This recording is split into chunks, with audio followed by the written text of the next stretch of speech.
होगी। जो देखिए, जो इतिहास में दर्ज है उसको आप झुटला नहीं सकते हैं। औरंगजेब को लेकर अगर इतिहास में जो बातें कही गई हैं उसको आप झुटला नहीं सकते, उसको आप मिटा नहीं सकते हैं। आप उसे कितना भी जालिम, आक्रांता, ये सब आप बताने की कोशिश करें, क्योंकि इससे आपकी राजनीतिक रोटियां आप सेक रहे हैं। लेकिन मुझे आप बताइए कि जो औरंगजेब ने जो अच्छे काम किए, आप अब ये बताइए कि वो तो एक 49 साल उसने शासन किया, तो वो अपनी कब्र, अपना मकबरा बहुत आलिशान, बहुत बेहतरीन बनवा सकता था। लेकिन उसकी उस वक्त की कीमत जो है 13 रुपये थी कब्र की कीमत, क्योंकि मिट्टी से बनाई गई थी। वो तो बाद में जो ब्रिटिशर्स आए उनके बाद उसको जो है वो पक्का बनाया गया मकबरा। मतलब आप सादा सिंपल एक बादशाह दिखाने की कोशिश कर रहे हैं कि बिल्कुल जो है औरंगजेब बिल्कुल एक सिंपल से एक इंसान की तरह हुक्मरान थे।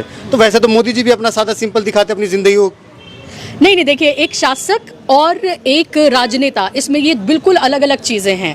देखिए, हम एक डेमोक्रेटिक सेटअप में हैं जहाँ पर जवाबदेही है। यहाँ राजा और प्रजा नहीं है। मोदी जी अपने आप को राजा भले ही बताने की कोशिश करते हो कि मतलब वो, लेकिन वो राजा नहीं है और ना ही हम प्रजा हैं। एक डेमोक्रेटिक सेटअप में हैं हम, वो हर चीज़ के लिए आंसरेबल हैं। यहाँ पर प्रजा राजा है, यानी कि उसने चुन कर भेजा है, उनकी जिम्मेदारियाँ हैं, वो जवाबदेह हैं। लेकिन उस वक्त जो शासक हुआ करते थे, मैं ये नहीं कह रही कि वो सारे जालिम थे, सिर्फ जुल्म करते थे, उनके दौर में भी फले फूले हैं। अगर ऐसा ही होता तो बताइए मुगलों ने कितने साल शासन किया है हिंदुस्तान में। अगर ऐसा होता तो, और वो इतने ही जालिम होते कि वो हिंदुओं को मारते, जिस तरह की भ्रांतियां व्हाट्सएप के जरिए फैलाई जाती हैं कि हजारों को एक एक दिन में मारा करते थे, तो उस वक्त की आबादी हिंदुओं की, उस वक्त की ब्राह्मणों की आबादी कितनी थी? तो अब तक तो उनका नामो निशान नहीं होना चाहिए था। फिर तो नागपुर के लिए कौन जिम्मेदार है? नागपुर हिंसा के लिए देखिए, नागपुर की जिम्मेदार सीधे तौर पर वहाँ का शासन प्रशासन है, बजरंग दल है, वहाँ VHP है, सीधे तौर पर वो लोग जिम्मेदार हैं। आप नीतीश राणे लगातार जहरीला, विवादित नहीं, जहरीला सीधे तौर पर बोलिए, जहरीला बयान वो दे रहा था।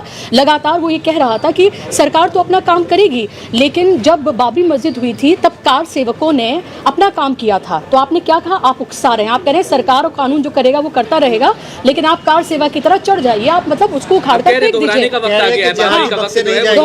बिल्कुल, आप देखिए किस दौर में आप जी रहे हैं। आप वहाँ पर जी कह रहे हैं कि जितने भी जिहादी हैं वो बख्शे नहीं जाएंगे, चुन चुन के बदला लिया जाएगा। देखिए, उनके कहने से क्या होता है, उनके कहने से क्या होता है? अगर वो ऐसे कहते होते तो आप पिछले 11 साल से हैं वो, क्यों नहीं उन्होंने तमाम जिहादियों को खत्म कर दिया? फिर भाई, हिंदुओं की सरकार है ना, वो कहते हैं हिंदू हिंदू सम्राट की सरकार है ना, और सबसे ज्यादा डरा वो किसको रहे हैं? हिंदुओं को डरा रहे हैं ना।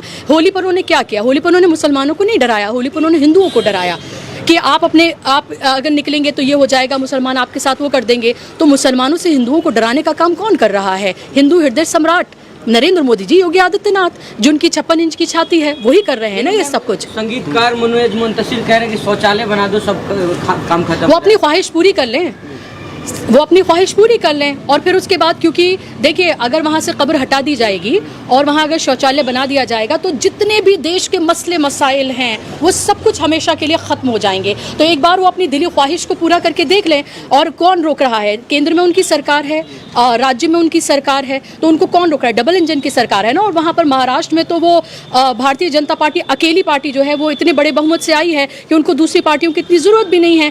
देवेंद्र फडणवीस लगातार इस तरह के बयान दे रहे हैं कि कब्र को हटाया जाए, ये उनकी भी ख्वाहिश है, लेकिन वो कह रहे हैं क्योंकि हाँ, ASI का संरक्षण उसको प्राप्त है, तो कानूनी वो इस पर राय लेंगे, तो वो अपनी ख्वाहिश को पूरा करें। एक बार वंस एंड फॉर ऑल करके दिखा दें इसको, और फिर आप देखें कि उसके बाद जितने भी हिंदू हैं वो तमाम 80% जो आबादी है वो पूरी तरीके से सेफ हो जाएगी, सिलेंडर सस्ता हो जाएगा, महंगाई खत्म हो जाएगी, बेरोजगारी दूर हो जाएगी, तमाम तरफ से खुशहाली होगी, हरियाली होगी, और सिर्फ मोदी जी की वाहवाही करेंगे। की बात आती है तो फिर ताजमहल, लाल किला की भी बात आने लगती है। जी बिल्कुल, तो फिर उसको भी करिए, वहाँ पर भी तो एक मकबरा है ना। तो ये देखिए, ये एंडलेस है। कभी उसको ताजमहल बताएंगे, कभी किसी और चीज़ को करेंगे, वहाँ से कमाएंगे भी, ठीक है, वहाँ से कमाएंगे भी, उसका संरक्षण भी करेंगे, उसकी मेंटेनेंस भी करेंगे। लेकिन जो व्हाट्सएप के जरिए जो तमाम चीज़ें लोगों तक पहुँचाई जाती हैं, वो नफरत कहाँ से परोसेंगे? तो यही तमाम खबरें तो है ना, यही तमाम खबरें आपके व्हाट्सएप के जरिए हर रोज़ आपके घरों तक पहुँचाई जाती हैं, और घरों तक पहुँचाकर आपके दिमाग को कुंद कर दिया गया है। आपको पढ़ाई से दूर किया जा रहा है, आपको किताबों से दूर किया जा रहा है, आपको रीजनिंग से दूर किया जा रहा है, ताकि आप सवाल ना पूछें। सवाल पूछेंगे तो मोदी जी मुश्किल में आएंगे, मोदी जी मुश्किल में आएंगे, तो जाहिर सी बात है कि फिर क्या होगा? जो जितने 400 पार की बात करते थे 240 पर सिमट गए, और तब सिमटे जब इलेक्शन कमीशन उनकी पार्टी बनकर काम कर रहा है, संवैधानिक संस्थाएं उनके साथ हैं, लेवल प्लेइंग फील्ड कोई विपक्ष के पास नहीं है, कुछ नहीं है, तब ये सब कुछ हो रहा है। तो आप ये समझिए कि अयोध्या हार गई, इसकी टीस है उनके दिल में बहुत, कि वो अयोध्या हार गए, वो अयोध्या जिसको उन्होंने लेबोरेटरी बनाया पूरे देश में नफरत फैलाने के लिए, वो अयोध्या वो हार जाते हैं। नागपुर में जो हिंसा हुआ उसके पीछे किसका हाथ हो सकता है? देखिए हाथ किसका है, ये तो ट्रिगर किया जा रहा है ना।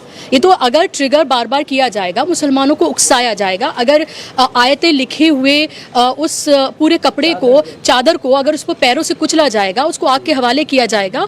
रमज़ान का महीना है, थोड़े इमोशनली चार्ज मुसलमान रहते हैं इस वक्त में। अगर इस तरह की तमाम चीज़ें की जाएंगी, मैं ये नहीं कह रही कि किसी भी तरह से आप पत्थरबाजी करें, कुछ भी करें, जिसके अभी कोई सबूत नहीं है, तो इसलिए इस पर कोई बात नहीं करूँगी। लेकिन ये ज़रूर है कि जो तमाम चीज़ें बार बार की ही इसलिए जा रही हैं कि उसका जो ट्रिगर इसलिए किया जा रहा है, ताकि प्रोवोक किया जा रहा है, ताकि मुसलमान इसका जवाब दें। और जवाब देंगे तो दंगे भड़केंगे तो मुसलमानों को और गिरफ्तार किया जाएगा। और अभी भी आप देखिए, जहाँ कहीं भी कुछ भी होता है, जालिम मजलूम भी मुसलमान है और जालिम भी उसे बताया जाता है, गिरफ्तार भी वही होता है और जुल्म भी उस पर होता है, घर भी उसके ढाए जाते हैं और गिरफ्तार भी उसी को किया जाता है। दंगे में उसका नुकसान हो, लेकिन जो दूसरी पार्टी है, इसीलिए तो उनके हौसले बुलंद हैं, क्योंकि उनको लगता है सरकार उनके साथ है, प्रशासन उनके साथ है, अदालतों से भी कहीं ना कहीं इंसाफ उनके हक में जाता हुआ नजर आता है, तो इसीलिए उनके हौसले बुलंद कह रहे हैं कि जो मूवी आई है छावा, मुझे लगता है उसके खिलाफ, उसके आने के बाद जो औरंगजेब के प्रति ज्यादा गुस्सा भड़का है। अगर ऐसा है, उनकी बात इस एक बात से तो मैं उनकी अग्री करती ही हूँ, तो फिर बार बार प्रोपेगेंडा फिल्में क्यों बनाई जा रही है, क्यों सरकार उसको प्रमोट करी है? कश्मीर फाइल्स को किसने प्रमोट किया था? नरेंद्र मोदी ने।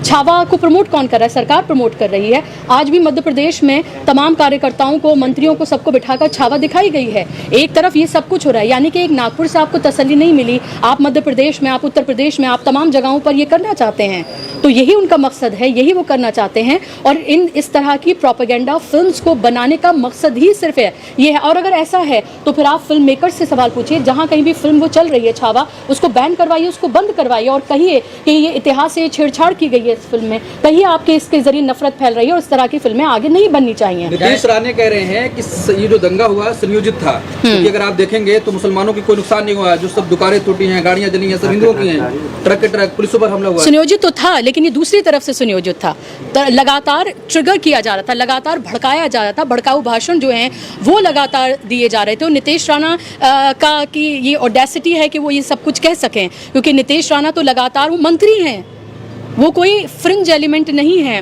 वो कोई सिर्फ एमएलए नहीं है, बल्कि वो मंत्री हैं और लगातार वो इसी तरह के बयान दे रहे हैं। सबसे पहले तो सरकार को उनकी गिरफ्तारी करनी चाहिए और इस तरह के जितने, अगर वाकई में वो चाहते हैं, पीस की बात कर रहे हैं कि पीस कायम करें, तो अगर वाकई में वो चाहते हैं पीस कायम हो, तो सबसे पहले जो इस तरह के भड़काऊ बयान दे रहे हैं उन सबको जेल के सलाखों के पीछे। आखिरी सवाल लेकर के बात को खत्म करेंगे कि उन्होंने पहले कहा था कि हम बाबरी मस्जिद को तोड़ेंगे और उन्होंने तोड़ दिया। अब कह रहे हैं कि हम जो है, जो औरंगजेब की जो कब्र है उसको हम तोड़ेंगे। ऐसा लोग कह रहे हैं कि वो तोड़ के ही मानेंगे। तो क्या लग रहा है कि औरंगजेब की जो कब्र अगर वहाँ पे टूटता है तो जो भारत के मुसलमान हैं उन्हें तकलीफ होगी, उन्हें इन चीज़ों से फ़र्क पड़ेगा या नहीं? मुझे लगता है, देखिए, एक मिक्स रिएक्शन आ सकता है।